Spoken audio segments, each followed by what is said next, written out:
আল্লাহ তাআলা যদি ডাক দিয়া বলে, রে সুলাইমান,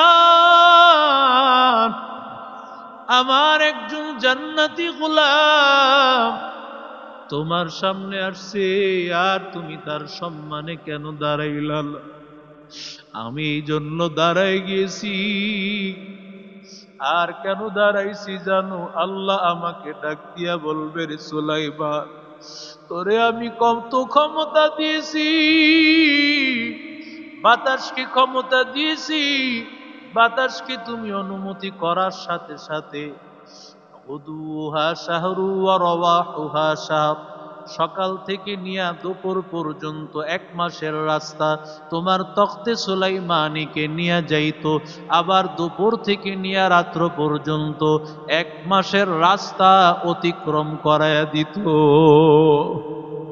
কত ক্ষমতা আমি মালিক তোমাকে দিয়েছি।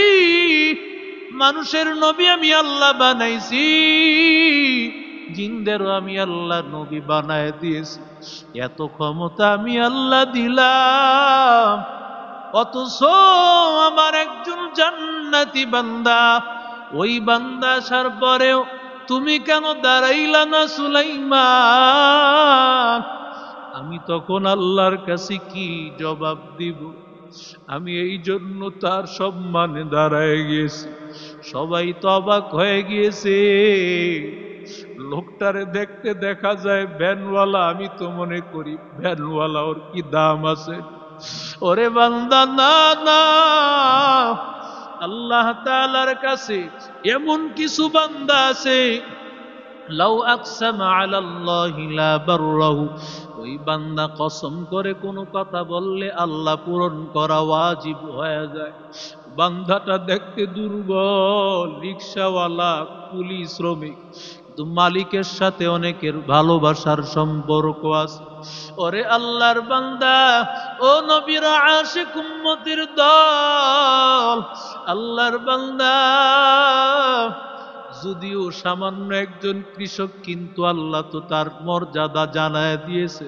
সুলাইমান পয়গম্বর, সুলাইমান নবী তো তাকে দেখিয়া বলতেছে, ও আল্লাহর বান্দা, আল্লাহ তোমাকে দামি বানিয়েছেন, আমি তোমাকে চাই আমার তখতে সুলাইমানির মধ্যে নিয়ে আসতে। তুমি সব কিছু ছাড়িয়ে আমার তখতে সুলাইমানির মধ্যে থাকবা, তুমি জিকির করবা, আর কোনো কাজ নাই। এখন থেকে তোমার নাম সুবহানাল্লাহ মন্ত্রী, তোমার নাম সুবহানাল্লাহ মন্ত্রী। তুমি সুবহানাল্লাহ বলবা, আর তোমার বেতন বাড়তে থাকবে, তোমার বেতন বাড়তে থাকবে। ও আল্লাহর বান্দা, এই জন্যই তো দেখেন কোরআনের আলোচনা যার ভালো লাগে তার বেতন বেশি, তারে মানুষ মায়া করে ভালোবাসে। সুলাইমান নবীও দেখলেন, আল্লাহর বান্দা, আমার আল্লাহর বড় আশিক, এমন একজন জিকিরকারীকে আমার মূল্যায়ন করতে হবে। এমনি কি এমনিতে আল্লাহ তারে বাদশা বানান নাই। আল্লাহ যাদেরকে বাদশা বানান, ওরা যদি কোরআনওয়ালাকে সম্মান দেয়, জিকিরওয়ালাকে সম্মান দেয়, আল্লাহ ওদেরকে দামি বানায় দিবে। ওরে আল্লাহর বান্দা, শুধুমাত্র জিকির করার কারণে সামান্য একজন কৃষক থেকে আল্লাহ উঠায়া আল্লাহর বান্দাকে কেমন সম্মান, দুনিয়ার ইজ্জত দান করেছে। আল্লাহর বান্দা একটু চিন্তা কর, যদি একবার সুবহানাল্লাহ কানে আওয়াজ পৌঁছার কারণে সুলাইমান নবী যদি তার এত দামি বানাইতে পারে রে যুবক, তাহলে আমার মাওলার জিকির যেই বান্দা সকালেও করবে, ওয়াসাব্বিহুহু বুকরাতাও ওয়া আসিলা, যেই বান্দা সকালেও জিকির করবে, সন্ধ্যায়ও জিকির করবে, সকালেও করবে লা ইলাহা ইল্লাল্লাহ, লা। আল্লাহ বলেন, দুনিয়া চাইলে আমি আল্লাহ কিছু দেই, পুরাটা দেই না। ওয়ামান কানা ইউরিদু হারসাল আখিরাতি নাজিদ লাহু ফি হারসি, যারা আখিরাত চাইবে আমি আল্লাহ তার চাওয়ার মধ্যে আরো বেশি বাড়ায় দিব। আখেরাত চাইলে দুনিয়াও পাওয়া যায়। যদি নাই বা পাইতো, আমার খুব আনন্দ লাগে। মাদ্রাসা মসজিদের সাথে যারা জড়িত, সবচেয়ে কম বেতন, সবচেয়ে কম টাকা তাদের, ঠিক না? একজন কুলির তার চাইতে বেশি টাকা পায়। স্বাভাবিকভাবেও যদি রিক্সা চালায় 1,000 টাকা কম বেশি আসে। একটা অটো চালায়ও 30,000 টাকা বেতন, 30,000 টাকা মাসে তার ইনকাম হয়। বড় বড় মাদ্রাসার শাইখুল হাদিসরাও এটা পায় না। কিন্তু দেখেন, ওই লোকটা সারাদিন ঘোরাফেরা করে, এত টাকা ইনকাম করেও তার শান্তি নাই। তো মসজিদে সামান্য একটু কয়েক টাকার বেতনে চাকরি করে তার বাদশাহী জিন্দিগি সে যাপন করে।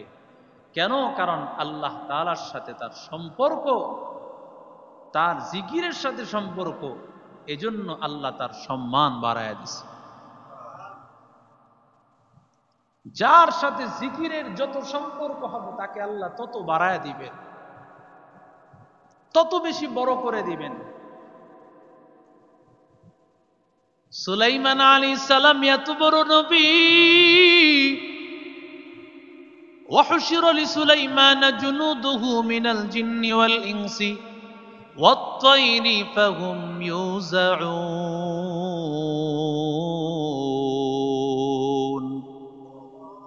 আল্লাহ যার জন্য পাখিগুলোকে একত্রিত করে দিয়েছেন, জিন এবং ইনসান, এত বড় ক্ষমতাওয়ালা একজন নবী, এত বড় পাওয়ারফুল একজন নবী সুলাইমান পয়গম্বর, এত বড় দামি নবী, এত বড় বাদশাহ সুলাইমান পয়গম্বর, যাকে আল্লাহ মানুষেরও বাদশাহ বানাইছেন, জিনদেরও আল্লাহ তাকে বাদশাহ বানাইছেন। কত বড় ক্ষমতা! ওই সুলাইমান পয়গম্বর তখতে সুলাইমানের মধ্যে বসে আছে, মাথাটা নিচের দিকে দিয়া পয়গম্বর সুলাইমান মাথাটা নিচের দিকে দিয়া জিকির করে আর বলে, ওয়াকালুল হামদুলিল্লাহ, ওয়াকালুল হামদুলিল্লাহিল্লাযী ফাদ্দালানা আলা কাসীরিন মিন ইবাদিহিল মুমিনিন।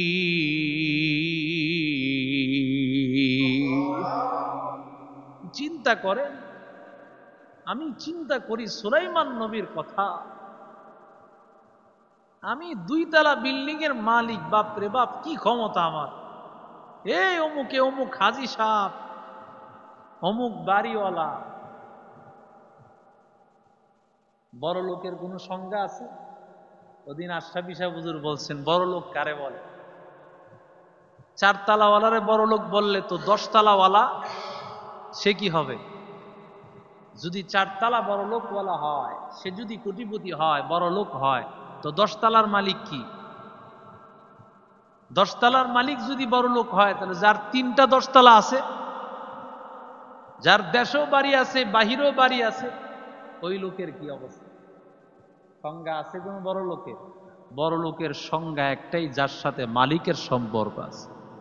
সুবহানাল্লাহ বলে। কেমনে বড় লোক? একটা কথা ঘটনা দিয়ে বুঝাইব। সুলাইমান নবীর 3টা ঘটনা আসছে, 2টা কোরআনে আসছে, একটা তাফসীরের কিতাবে আসছে।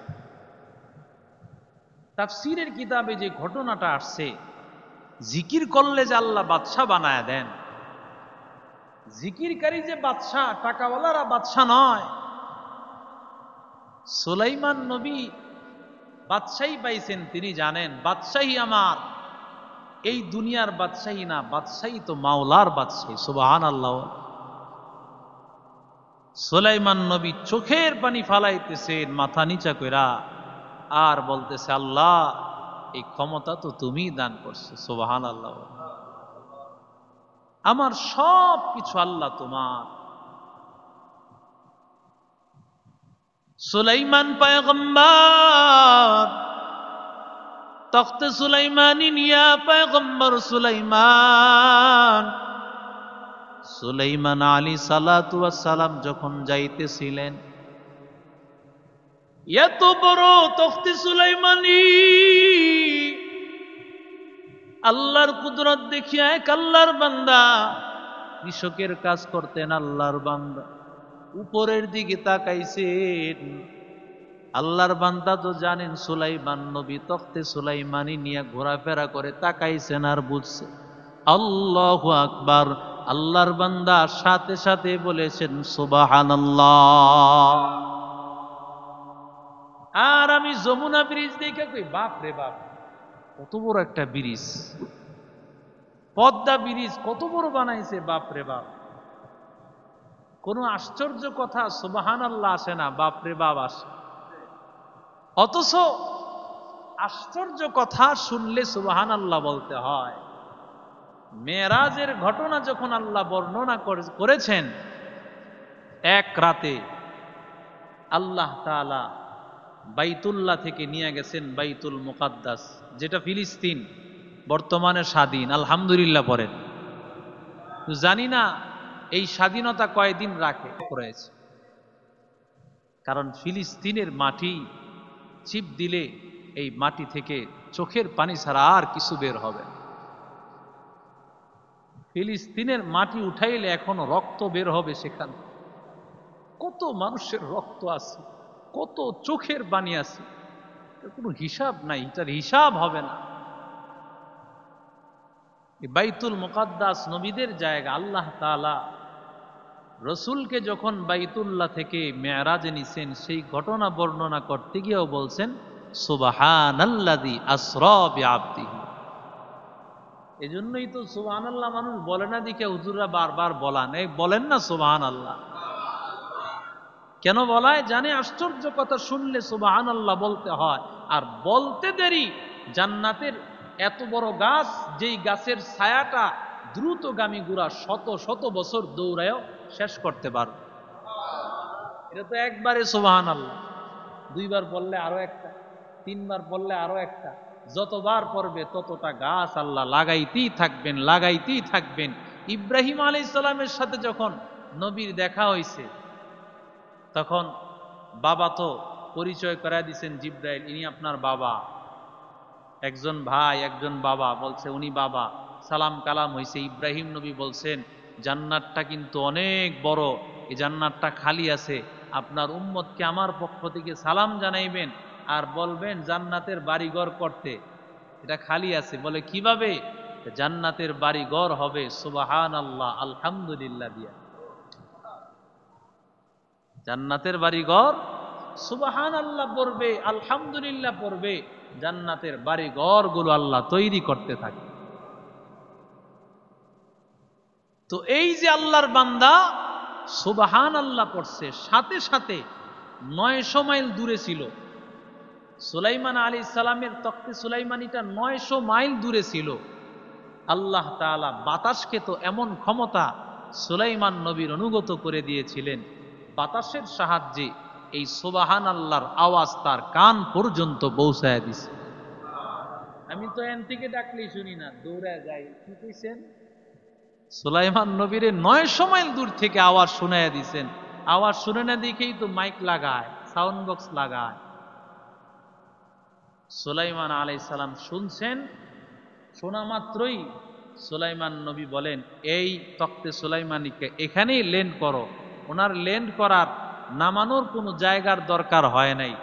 পাহাড়ে, পর্বতে, নদী, নালা, যেখানে ইচ্ছা সেখানেই তিনি এই তখতে সুলাইমানিটা নামায়া ফেলতে পারেন। সাথে সাথে নামায়া ফেলছে। নামানোর যখন দেখছে নামতেছে, ওই যে কৃষক আল্লাহর বান্দা, সে আবার দিছে দৌড়, চোখ বন্ধ করে দিছে দৌড়। দৌড় দিছে এই জন্য যে না জানি সুলাইমান নবী আমারে আজকে কি করে শেষ। গোটা পৃথিবীর বাদশাহ সুলাইমান, সুলাইমান নবী কত পাওয়ারফুল, কত ক্ষমতাওয়ালা। উনি চোখ বন্ধ করে দিছে দৌড়। দৌড় দিয়ে অনেকক্ষণ পরে কয়ানো হয়তো কোথায় আছে, চায়া দেখে তার সামনেই তখতে সুলাইমানি দাঁড়ায় আছে। এমন সময় সুলাইমান নবী দায়িত্ব দিছেন 2-3 জন, ওনারা গেছেন ওনারা গিয়ে হাতের মধ্যে শিকল পরায়া সুলাইমান নবীকে নিয়ে আসতেছেন। সুলাইমান নবী এখনো পর্যন্ত 13 মাইল দূরে আছেন। সুলাইমান নবী দেখাই সাথে সাথে তিনি বসা থেকে দাঁড়ায় গেছেন। তো যারা ধৈরা নিছে এরা চিন্তা করে ধৈরা নিয়ে আসলাম আসামি, উনি দাঁড়ায় গেল, ঘটনা কি? সুলাইমান আলাইহিস সালাম ডাক দিয়া বলেন, ও আল্লাহর বান্দারা, তোমরা কি জানো এই লোকটাকে? এই লোকটা আল্লাহ তাআলার এমন একজন গোলাম, যখন আল্লাহ হাসরের ময়দান কায়েম করে দিবেন, যখন দুনিয়ার সব মানুষগুলো ইয়া নাফসি ইয়া নাফসি যখন বলবে আল্লাহ আমাকে বাঁচাও আমাকে বাঁচাও, ওই ময়দানে আল্লাহর বান্দার মাথার মধ্যে আল্লাহ একটা গলার মধ্যে জান্নাতি মালা পরায় দিবে। আল্লাহ তাআলা তার জান্নাতের একটা চেয়ারের মধ্যে বসায় বলবে, বান্দা যা যা, আমি আল্লাহ তোকে জান্নাতের মেহমান বানায় দিয়েছি। আল্লাহ তাআলা যদি ডাক দিয়া বলে, রে সুলাইমান, আমার একজন জান্নাতি গোলাম তোমার সামনে আসছে, আর তুমি তার সম্মানে কেন দাঁড়াইলা? আমি এই জন্য দাঁড়াই গেছি। আর কেন দাঁড়াইছি জানো? আল্লাহ আমাকে ডাক দিয়া বলবে, রে সুলাইমান, তোরে আমি কত ক্ষমতা দিয়েছি,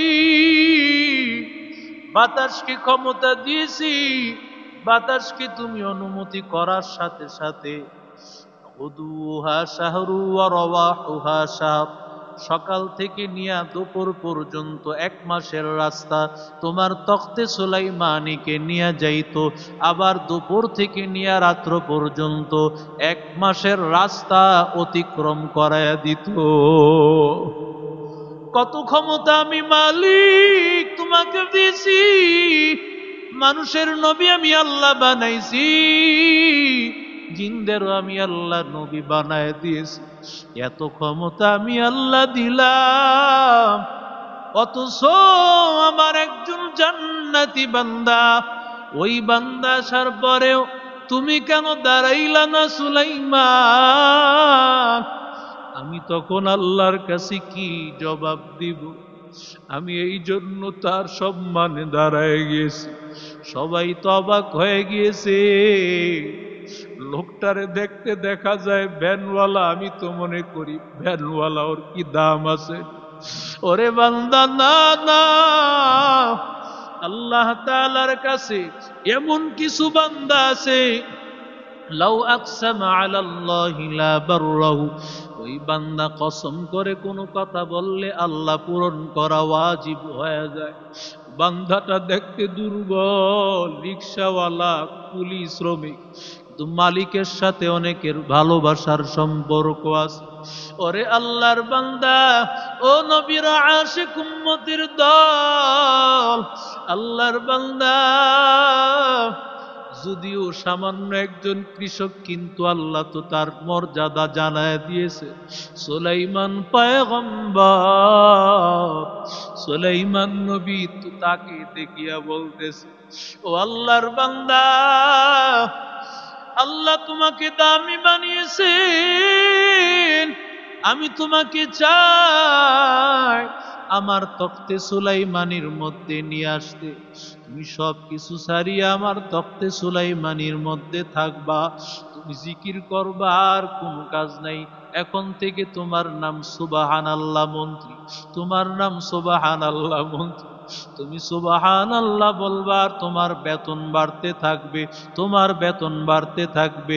ও আল্লাহর বান্দা, এই জন্যই তো দেখেন কোরআনের আলোচনা যার ভালো লাগে তার বেতন বেশি, তারে মানুষ মায়া করে ভালোবাসে। সুলাইমান নবীও দেখলেন আল্লাহর বান্দা আমার আল্লাহর বড় আশিক, এমন একজন জিকিরকারীকে আমার মূল্যায়ন করতে হবে।